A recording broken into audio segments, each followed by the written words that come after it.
C'est reparti, le final du Grand National, place maintenant.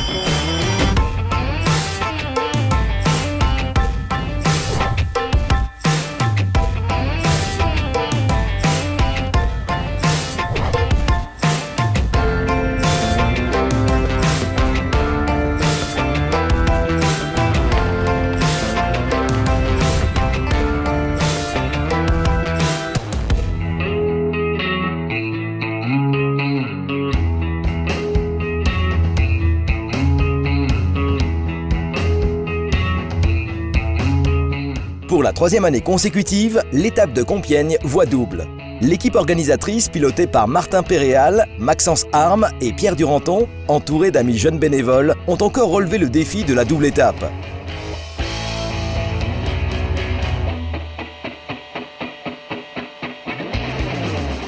Au programme du week-end, la 5e étape du Grand National de dressage le samedi et la 9e de saut d'obstacle le dimanche.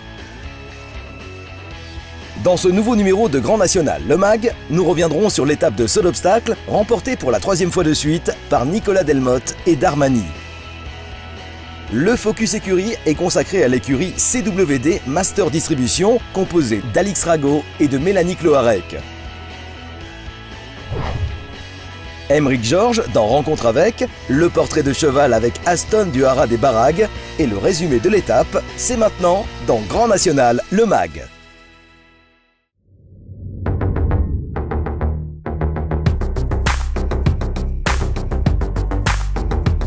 Déjà présents sur le circuit depuis quelques années et chacun de leur côté, Alix Rago et Mélanie Cloarec se sont réunis cette année pour courir sous les couleurs de CWD Master Distribution. Et c'est vrai que cette année c'est assez sympa, je fais ça avec Mélanie donc, qui est ma compagne qui a rejoint les écuries en début d'année. Du coup voilà, c'est assez drôle de le faire à deux, quoi. C'est un peu la belle histoire quand on est dans les écuries ensemble, faire le circuit ensemble, du coup voilà, c'est sympa pour tout le monde. S'entraider au quotidien c'est un plus encore.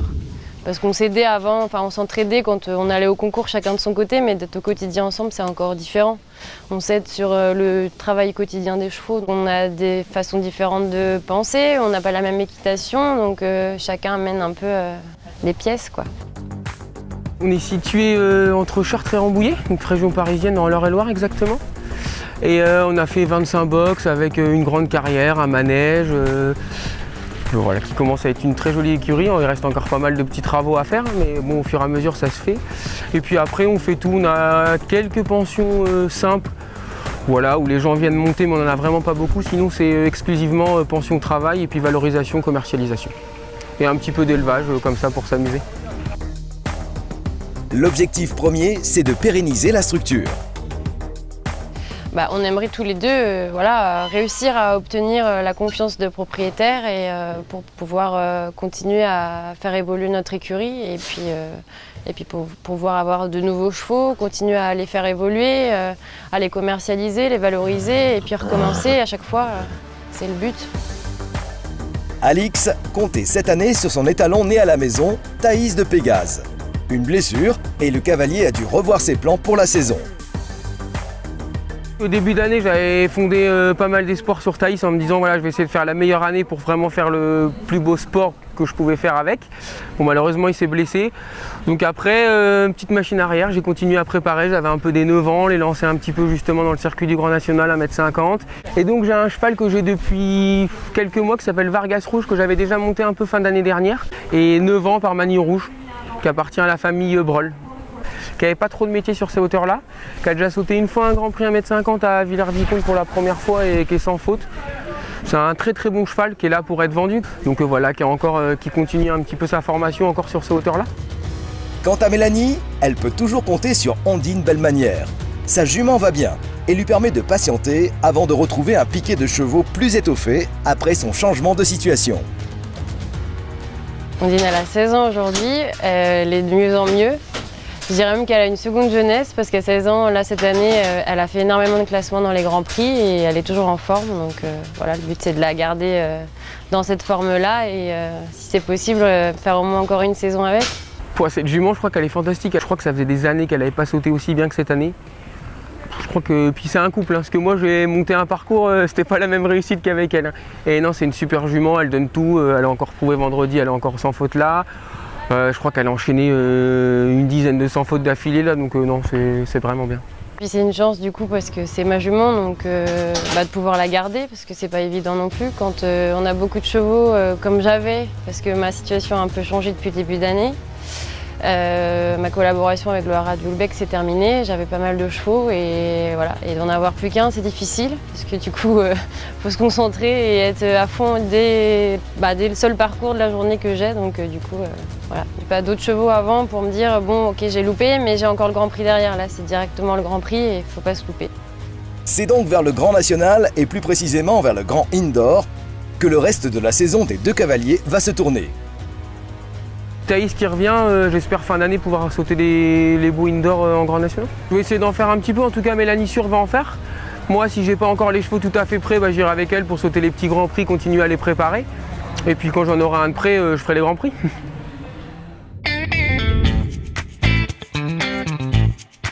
C'est un cavalier qui jouait à domicile que nous avons rencontré à Compiègne.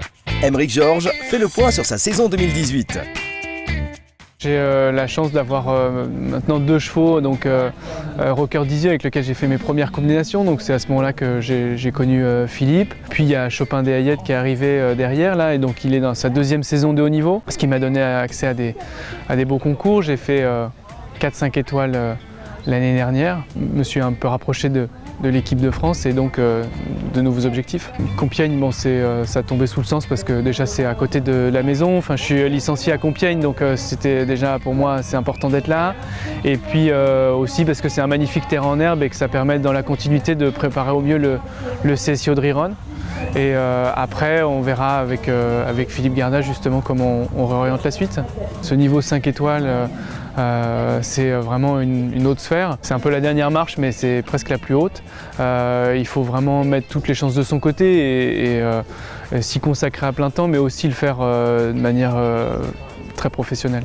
Le changement cette année, ça a été l'arrêt de ma double carrière. Enfin, en tout cas, j'ai quitté mon poste d'ingénieur urbaniste à Compiègne et pour créer ma société et donc continuer à faire un petit peu d'ingénierie mais en freelance et puis consacrer plus de temps à mes chevaux. C'était, je pense, le moment opportun pour le faire. Aussi, j'en avais parlé avec mon entourage, aussi avec Philippe Garda qui me disait que je ne pouvais pas continuer à évoluer, à progresser au haut niveau en ayant un métier à côté. Il fallait que je me professionnalise, donc j'essaye de faire évoluer mon système pour être plus professionnel. Et maintenant, retrouvons Alexis Borin qui revient sur l'enchaînement 7, 8 ABC, 9, 10 du parcours. Donc ici on vient d'un Auxerre là-bas qui fait à peu près 1,50 m, sortie de virage qui va déjà être assez délicat. Ensuite on a un enchaînement à peu près en angle droit, une dizaine de foulées avec le triple, une foulée Auxerre et 2 foulées verticales où là va falloir être très attentif je pense. Et ensuite on finit cet enchaînement et ce mouvement par un angle droit de nouveau à droite cette fois avec 9 foulées à compter. On verra en fonction du saut de la combinaison combien de foulées on fera, en tout cas on devra être très attentif. On saute ensuite un Auxerre qui est déjà assez costaud et surtout assez large. Et ensuite 4 foulées qui devraient être un tout petit peu courtes et une palanque d'1,50 m là-bas. Donc voilà, je pense vraiment que c'est un mouvement qui va être difficile et sûrement décisif à un moment assez important du parcours puisqu'on est entre le numéro 7 et le numéro 10. Il nous restera juste la ligne avec la rivière pour terminer après.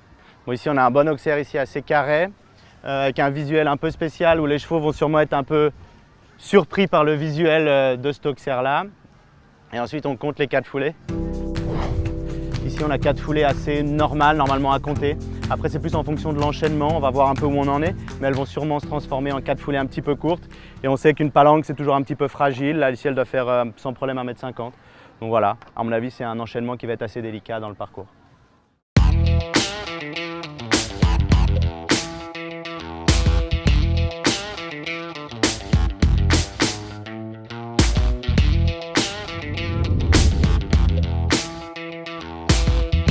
Comme l'an passé, 50 couples ont pris le départ de la Pro Elite Grand Prix 1,50 m dessiné par Yann Royan sur le terrain d'honneur en herbe et devant un public venu très nombreux. Ils sont seulement 7 à boucler le tour initial sans aucune pénalité. Nicolas Delmotte et Darmani ayant ouvert la voie en début d'épreuve, très vite rejoints par des ténors du circuit dont Julien Gonin sur Vératon, Aymeric Georges et Jérôme Hurel. Mais au barrage, c'est l'homme fort du moment qui s'impose. Porté par l'annonce de sa sélection pour les Jeux équestres de Tryon, qui aura lieu le mois prochain, Nicolas Delmotte, avec 3 chevaux qualifiés dans cette seconde manche, s'impose avec Darmani Van Eyck, en franchissant la ligne d'arrivée en 44 secondes 36. Il permet à son écurie AC Print Equicom de remporter cette étape. Nicolas reste invaincu à Compiègne, 100% de victoire en 3 ans.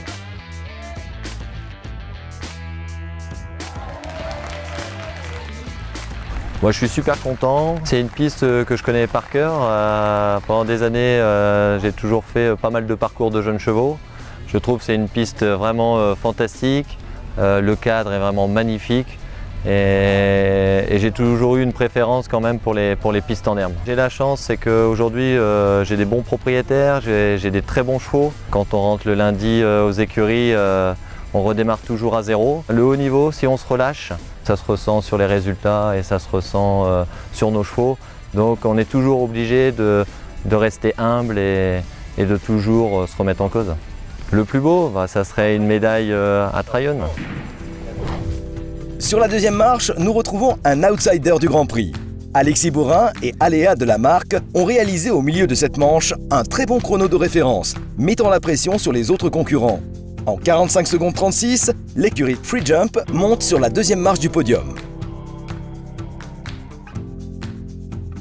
Moi c'était une 8 ans, donc elle débute tout à fait à ce niveau-là. J'ai fait un barrage vite comme elle sait faire, sans aller trop dans le rouge parce qu'il faut qu'elle prenne le temps d'apprendre tranquillement à ce niveau-là. Bon, il y avait des bons clients, j'ai eu un peu de chance d'être vite. Et puis bon, Nicolas avec Darmani, Nicolas est déjà très vite, Darmani encore plus vite, ils ont beaucoup plus d'expérience. Donc voilà, ils méritent de gagner, une seconde plus vite. C'est le sport. C'est Julien Gonin et Vératon pour l'écurie Spring Cheval qui complètent le tiercé gagnant de cette 9e étape. Le cavalier rhodanien devait s'accrocher à un bon résultat ici pour espérer rester dans la course au titre. C'est chose faite.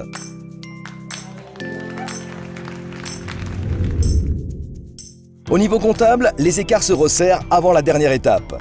Lancard, JL Horse Concept et Orvette Artropig se partagent la première place avec 62 points. Spring Cheval, avec 55 unités, est 3e.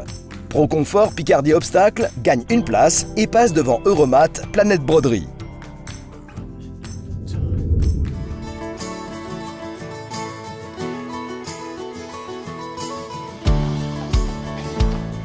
Il y a des chevaux qui marquent leur passage dans une écurie. C'est le cas d'Aston du Haras des Baragues, le cheval que monte Pierre Cabochette dans le Grand National. Voici l'histoire d'Aston, racontée par son cavalier et sa propriétaire, compagne de Pierre. Alors Aston, c'est un cheval belge, un fils de Cachemire, avec une mère par Voltaire. Il est né en Belgique, à une trentaine de kilomètres de mes écuries. Il a été acheté par ma compagne à l'âge de 6 mois. Donc il a été acheté au sevrage, vraiment par hasard. Des amis lui ont demandé de venir voir des chevaux, elle a vu le poulain. La poulinière sort avec les vendeurs et ils vont dans le manège. Le poulain saute le caniveau du manège. Et là, ma compagne a dit, bon, bah, je vous l'achète. Et puis, du coup, je me suis dit, tiens, il a l'air plutôt adroit pour sauter, donc ça commence plutôt bien. Puis ensuite, je l'ai vu se déplacer dans le manège, il était très à l'aise, assez aérien. Et du coup, je me suis dit, bon, bah, pourquoi pas, allez, ça a été le coup de cœur, quoi. L'aventure commence sur ce coup de cœur et Aston débute sa carrière sportive. Alors, il est élevé chez nous, puisqu'on a un élevage et on a des prés, donc il a été élevé chez nous. Cursus assez normal, en fait, pas beaucoup de parcours à 4 ans et 5 ans. En fait, je crois que c'est 1 ou 2 parcours à 4 ans, une dizaine de parcours à 5 ans. Les 6 ans un petit peu plus sérieusement sans participer à la finale, mais en faisant des épreuves vieux chevaux à la fin des 6 ans. À 7 ans, il n'a pas fait tout le circuit des 7 ans, il était un petit peu émotif, il allait un petit peu haut. Donc on a préféré le préserver et sauter des plus petites épreuves. Mais ce qui a payé parce qu'il fait une très bonne année de 8 et 9 ans avec beaucoup de classements en Grand Prix, en ranking et même je crois il a commencé le 1,50 m à 9 ans. D'un caractère paisible, le grand Alezan reste tout de même sensible sur les barres. C'est un grand cheval, ça fait quand même 1,76 m, mais sensible et quand même avec un petit peu d'émotion. Respectueux, très respectueux. Et beaucoup de moyens. Voilà, il a vraiment tous les moyens, vous pouvez partir très loin d'un gros observe, mais très respectueux. Si quand l'hiver il arrête de sauter un mois ou deux, Pour sauter une barre au sol en reprenant, il vous fait 20 sauts à 1 mètre au-dessus, tellement il est frais et tellement il est joyeux de ressauter. Bien évidemment, la qualité d'Aston n'est pas passée inaperçue aux yeux des professionnels sur les terrains. Mais il semble qu'il restera encore longtemps dans son écurie à Hirson dans l'Aisne. Alors j'ai eu la chance qu'il appartienne à ma compagne et pas à notre société. Moi je l'aurais vendu et ma compagne a dit il n'y en a qu'un, on va le garder et ça va permettre de te lancer sur les épreuves du 1m50, le Grand National 3 étoiles, et elle a eu raison et je la remercie. Après, ce qui me fait plaisir, c'est de voir Pierre évoluer avec ce cheval aussi, prendre de l'expérience à ce niveau-là. Et du coup, voilà, on a toujours décliné toutes les propositions. C'était un choix assumé, quoi. Et on est très content d'avoir fait ce choix-là. J'aimerais bien que ça dure le plus longtemps possible. C'est un hongre, donc de toute façon, il peut avoir qu'une carrière sportive. Derrière, il n'y aura rien d'autre, donc faut que ça dure le plus longtemps possible et puis que l'histoire soit belle, quoi. Tout est encore jouable pour les écuries de tête. L'épilogue se jouera à Barbast lors de la dernière étape de la saison outdoor. Prenez rendez-vous du 6 au 9 septembre prochain. Il va y avoir du sport.